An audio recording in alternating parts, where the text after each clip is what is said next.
the world of cryptocurrency is wild, and FTX, the world's second-largest crypto exchange, a company valued at $32 billion, just blew up.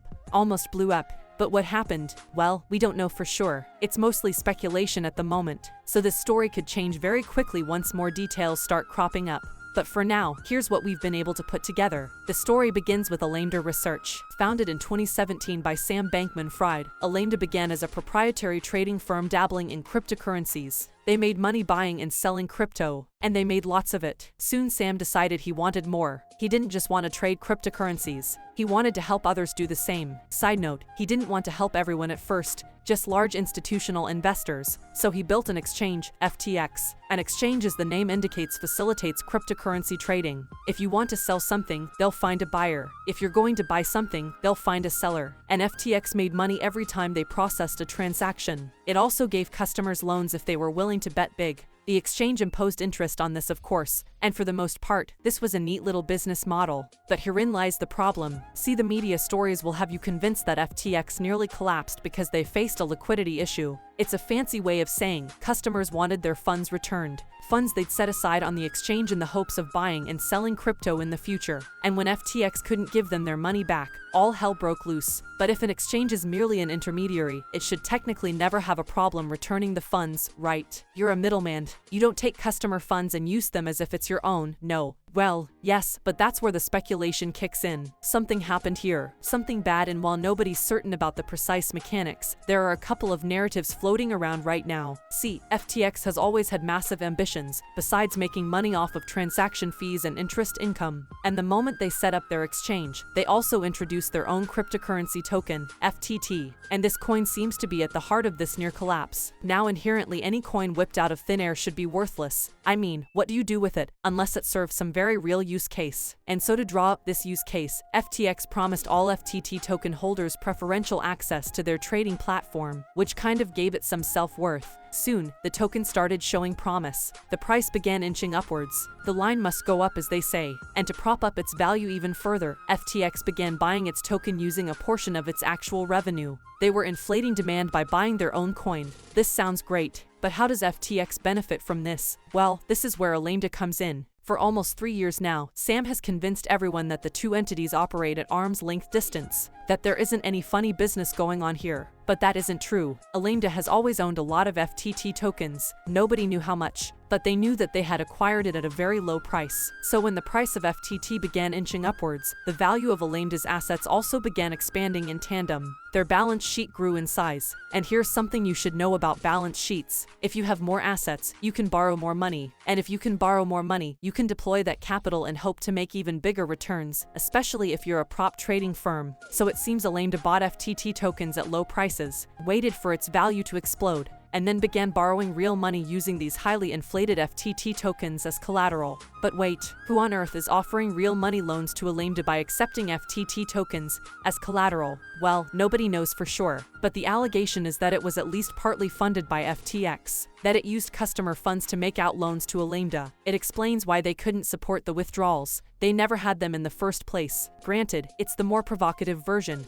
one that relies heavily on speculation, but some people believe this is what transpired. A more benign explanation is that FTX loaned out money to fund customer trades by using their own money or borrowing it from outside. And when customers began demanding their deposits all at once, they simply didn't have enough to cover all client holdings. A case of poor risk management, if you will. But wait, FTX should have had at least some money set aside to support withdrawals. No. Why then did they crumble so quickly? Well, they did have a few $1 billion set aside, but it wasn't enough. It wasn't just a couple of customers seeking to withdraw funds. It was a horde, panicked and frenzied, looking to take their money out of FTX. So the real question here is, what gave way to the panic? Well, remember how we said nobody knew how many FTT tokens Alameda actually held so far? Truth is, nobody knew the details until 6 days ago when somebody leaked their balance sheet to CoinDesk, a crypto news media company. They reported, as of June 30th, the company's assets amounted to $14.6 billion. Its single biggest asset, $3.66 billion of unlocked FTT, the third largest entry on the assets side of the accounting ledger, a $2.16 billion pile of FTT collateral. There are more FTX tokens among its $8 billion of liabilities, $292 million of locked FTT. They're saying Alameda has to pay their lender $8 billion, but most of the assets are in FTT. whose value could tumble very quickly, and if its value did tumble, then Alameda would be in a lot of trouble, alongside FTX. And that's exactly what happened. Once people began seeing this story, they realized how precarious the situation was. They could see how both companies could capitulate very quickly, so they began withdrawing their deposits. But this wasn't the straw that broke the camel's back. That happened a few days later when the founder of Binance sent out a tweet that destroyed any last hope Sam Bankman-Fried may have had of salvaging FTX. Okay, a quick detour. Binance is a global crypto exchange run by 45-year-old Chinese-Canadian billionaire Changpeng Zhao aka CZ. And CZ and Sam started out as friends. When Sam set up FTX, CZ took up a sizable stake in the upstart, just 6 months after the company began operations. And guess what? His bet paid off. FTX grew in popularity. It raised lots of money from outside investors and its valuation soared. But then in 2021, Sam bought out Binance's stake in the company. Both founders never publicly admitted why they parted ways, but reports at the time indicated that Sam may have feared regulatory action on Binance, which likely propelled him to part ways with the company. And despite the rumors, it was still an amicable separation. Binance made $2.1 billion from the deal, and FTX no longer had to worry about a competitor owning a part of its business. The only caveat here, it wasn't an all-cash deal. Some of it was paid in FTT tokens, and CZ held on to those tokens, biding his time, waiting, as each day passed by. In the meantime, Sam apparently started whispering nasty things about Binance to US regulators. He even took a jibe at CZ, the CEO of Binance, and questioned whether he'd be allowed to visit Washington, D.C. And maybe this is when Sam shot himself in the foot. Because the moment the damning reports about Alameda's balance sheet hit the media, CZ pounced on it. He said he was going to sell all the FTT tokens he had owned, citing recent concerns. This spooked the few investors who actually held FTT. If he dumped that much FTT on the market, the price was going to collapse. And if the price collapsed, Alameda's balance sheet would be hollowed out in an instant.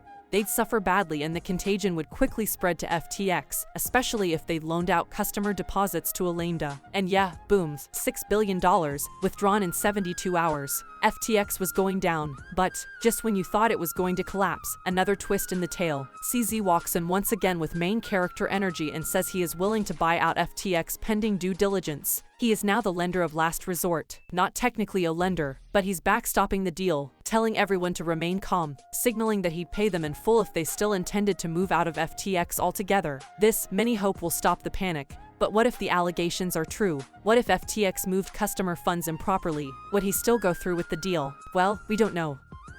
Update: on Wednesday night, Binance announced on Twitter that it was backing out of the deal with FTX. It said, as a result of corporate due diligence, as well as the latest news reports regarding mishandled customer funds and alleged U.S. agency investigations, we have decided that we will not pursue the potential acquisition of FTX. In the beginning, our hope was to be able to support FTX's customers to provide liquidity, but the issues are beyond our control or ability to help. This is a massive blow for FTX, which is in a fix and needs money desperately, and Binance's statement isn't going to assuage any fears of other potential suitors either. For customers of FTX, this is bad news, really bad news.